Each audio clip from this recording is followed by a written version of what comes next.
জনবিরোধী নীতি বন্ধ করো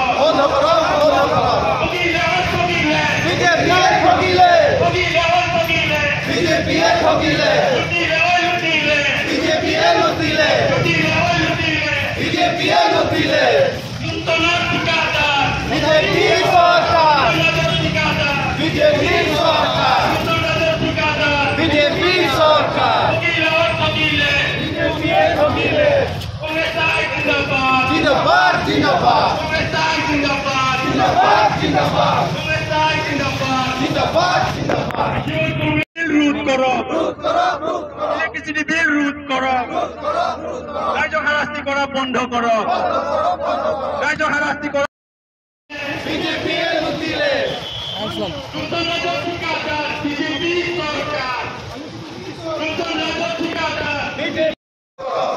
রাইজক হারাস্তি করা বন্ধ করো রাইজক হারাস্তি করা বন্ধ করো জনবিরোধী নীতি বন্ধ করো জনবিরোধী নীতি বন্ধ করো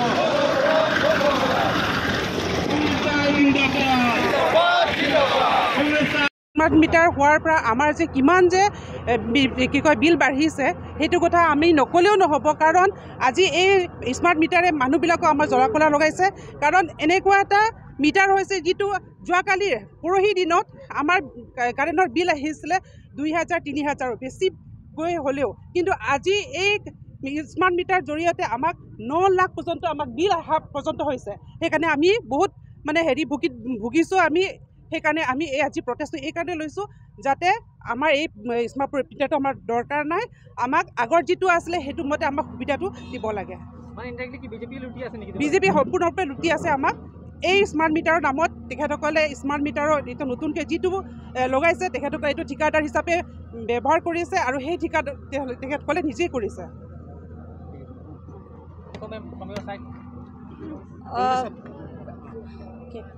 Regarding the smart meter, we are not happy at all because our bills have increased.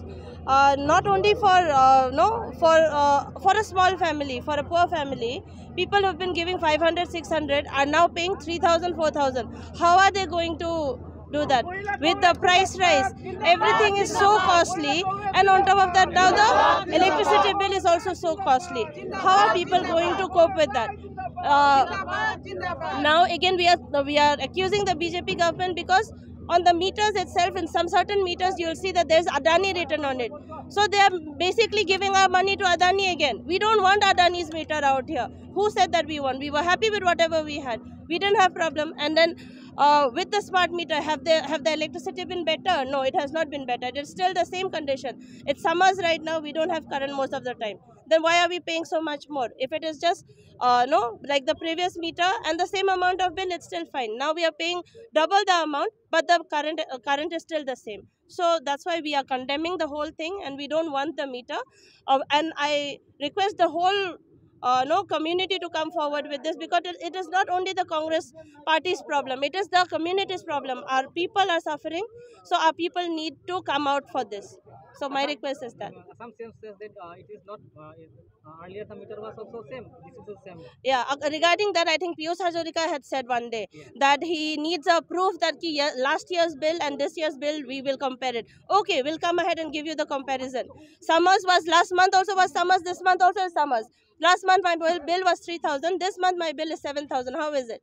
So the same amount of electricity is consumed in my house. So I'll tell it for my house also. Last month itself it was 3,000. This month I have to pay 7,000. How am I going to pay?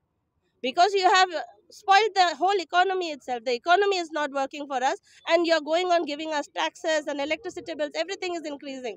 So our public cannot take it anymore. এতিয়া গম পাইছে যে এইটো সিহঁতে BJP চৰকাৰে সদায় কয় যে ৰাইজৰ স্বাৰ্থত কাম কৰে, কিন্তু আজি আমি প্ৰতিজন ৰাইজে যেতিয়া স্মাৰ্ট মিটাৰ চেঞ্জ কৰিছে প্ৰতিজন ৰাইজে আজি উপভোগ কৰি আছে। য'ত প্ৰতি ঘৰত আগত আছিলে 800 টকা 1000 টকা 1200 টকা বিল আহিছিলে, এতিয়া প্ৰতি ঘৰত 3000 4000 5000 লৈকে বিল আহি আছে। কেতিয়াবা ঘৰত বন্ধ কিন্তু বিল অটোমেটিক বনি যায়, কেনেকৈ বনি যায় নাজানো। তো ইয়াৰ পৰিপ্ৰেক্ষিতত গম পোৱা গ'ল যে এইটো মিটাৰ লুণ্ঠনৰ মিটাৰ, আৰু ইয়াৰ বেক সাইডত আছে বিজেপি চৰকাৰ। আৰু বিজেপি চৰকাৰৰ যিমান নীতি হৈছে সিহঁতে কয় ৰাইজৰ স্বাৰ্থত সিহঁতে কাম কৰে, কিন্তু ইয়াৰ পৰিলক্ষিত হৈছে যে ৰাইজৰ স্বাৰ্থত নহয় লুণ্ঠনৰ স্বাৰ্থত কাম কৰে।